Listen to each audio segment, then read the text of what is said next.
এবার সেনাবাহিনীর হাতে কট খেয়েছেন আলোচিত টিকটকার অ্যালেক্স সবুজ।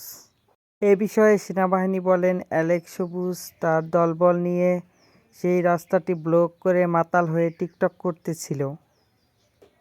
তাছাড়া তার গাড়ির কাগজপত্র, তার ড্রাইভিং লাইসেন্স, এমনকি তার কাছে কোনো হেলমেটও ছিল না, যার কারণে সেনাবাহিনী তাদেরকে ধরে ফেলে।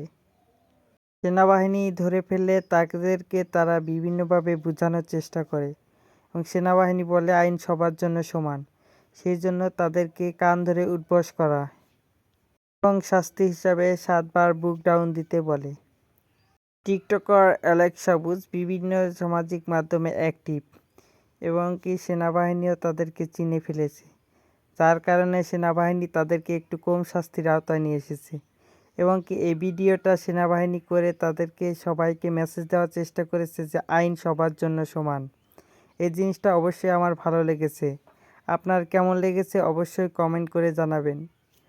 বিস্তারিত প্রথম থেকে ভিডিওটি শেষে দেওয়া হলো।